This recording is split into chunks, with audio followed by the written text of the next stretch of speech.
It's a wrap. The Paris Olympics officially came to an end with actor Tom Cruise abseiling down the stadium roof at the closing ceremony. The U.S. topped the overall medals table after its women's basketball team won the final gold over France. China ranked second, also with 40 golds, while Japan finished third with 20 golds.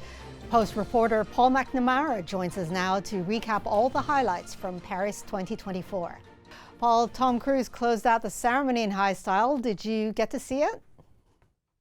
I did. I was over at the ceremony last night, Rahina. We were at the velodrome in the morning, myself and my colleague Mike Chan. We watched CC Lee competing in the cycling, then quickly hopped on a bus and over to the Stade de France for a closing ceremony. It was a long old affair. We should say it was scheduled to be 2.5 hours. It ran to 3 hours. And through mixed reviews on social media, I think, which is obviously the barometer for how well anything performs these days. But Tom Cruise did come along and save the day in typical Hollywood style. We started to think with about 20 minutes of the ceremony remaining that the little person up on the roof who appeared like a little dot quite possibly was Tom Cruise. And then a few of the clever photographers managed to start getting pictures. We realised it was him. And then, as you said, he abseiled into the arena. Plenty of high drama, ran around, made a huge scene, took the Olympic flag, leapt on a motorbike, took it off, and then magically transported it to California, where we then saw a trio of American Olympians take the flag to Venice Beach, where it was going to sit proudly ahead of the Los Angeles Olympics in 2028. Right.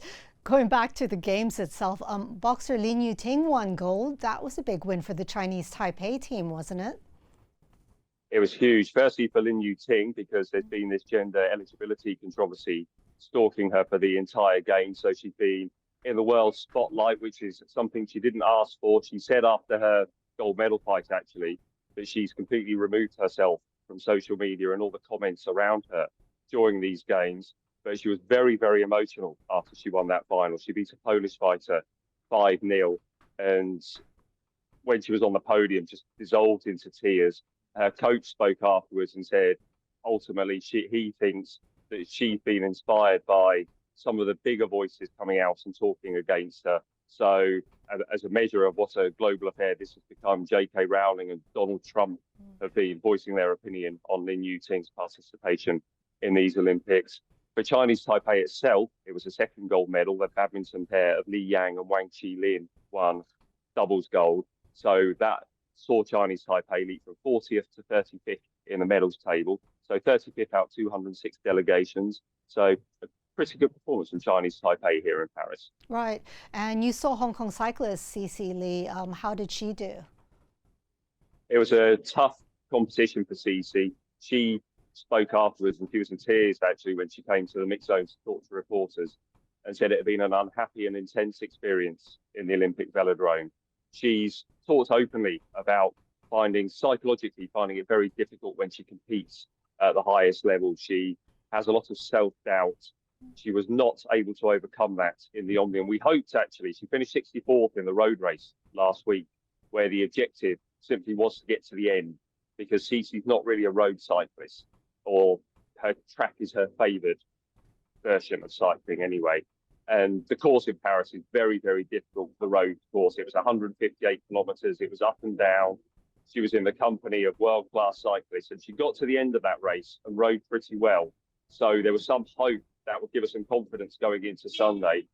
But she was suffocated by the pressure. The Omnium, which she was racing in, is 4 different events.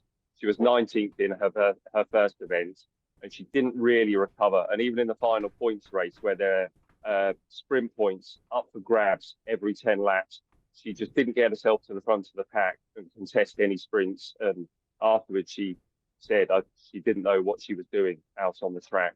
So there's a lot of work Cece's going to go away and do. Her coaches are very aware of where her flaws are, but they're also aware that she's naturally, and the head coach, Hervé de Gorn, said this after the race yesterday, she is naturally a very talented rider. She's built for cycling. So there's something to work with in CC Lee, and they're going to have to go away and do that now, because Hong Kong Cycling are saying they're going to put faith in her going through the next Olympic cycle to LA. Yeah, and there was a last-minute controversy involving U.S. gymnast Jordan Childs losing her bronze medal. How did that happen? Yeah, controversy never far away in these Olympics. And Jordan Charles thought she'd won the bronze medal. Initially, she scored, this was in the floor competition in gymnastics, she scored 13.666 points. And the US team appealed and said she had not been marked on the correct difficulty rating. So after that appeal, the judges agreed. They upgraded Jordan Childs' score, gave her 13.766. That was enough to leap from fifth to third. It took Anna Bosu, the Romanian athlete, out of the bronze medal position. Romania were then furious. This became a diplomatic issue. Marcel Ciolacu, the Romanian president, said the whole thing was scandalous and threatened to boycott the closing ceremony. Ultimately, what it boiled down to was the US had 1 minute to file their appeal. They filed it after 1 minute and 4 seconds.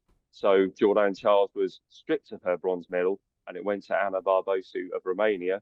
And Jordan Charles became the latest person to say she is going to take herself away from social media. And final question for you, Paul. What were some of your favorite moments from the Games? Yeah, I had a good think about this when I saw you were going to ask. There's been so many, and it's been an absolute privilege to be here. And with a few times, Mike and I have been thinking, crikey, we've got to travel to this place, travel to that place. We're out for 15 hours. But being in the venues has been absolutely exhilarating. I think I've got 3 favourites. The first is Mondo Duplantis breaking the pole vault world record. He had the whole of the Stade de France to himself. Every other event had finished. 80,000 pairs of eyes were fixed on this Swedish pole vaulter, who is an athletic phenomenon. He was trying to clear 6.25 meters and improve his own world record. He failed in his first 2 attempts. The stadium was just going crazy ahead of his 3rd attempt. Sam Kendricks, who was the American silver medalist, was there. He was leading the crowd in the rhythmic hand clapping. Mondo Duplantis then went on his 3rd and final attempt, cleared the bar, and the place just went absolutely crazy. It was one of those moments you'll never forget. It was genuinely spine-tingling. Similarly spine-tingling, watching Leon Marchand in the Paul La Defense Arena. The French swimmer, he's only 22. He's captured the hearts of the nation here. He's won 4 gold medals. My favourite was the 400 individual medley, where he just stormed away from the field. He obliterated his world-class rivals. The whole arena was going potty for the entirety of his race. And then when the national anthem was sung afterwards, again, the hairs on the back of your neck stood up. And the more parochial one, Hu Chiwi, she had to break an Olympic record with her final lift in the women's 49 kilogram competition. She'd failed at one go. And to be honest, it was a pretty emphatic failure. She didn't manage to get the bar far beyond her shoulders. Second time round, though, she lifted the bar in the air. There was a wild, probably about 5 seconds, but it felt like an eternity while we waited for the judges to say that it was a legal lift. When the green light flashed, again, so many Chinese people over at South Paris Arena 6, and the roof came off the place. The noise was incredible. It was ear-splitting. Great celebrations from Hu as well. And just to watch it was one of those moments that you'll never forget in your life. Right. Thank you so much, Paul, for your colorful insights for the last 2 weeks. See you back soon in Hong Kong. To recap all the exciting moments from the Paris Olympics, check out scmp.com.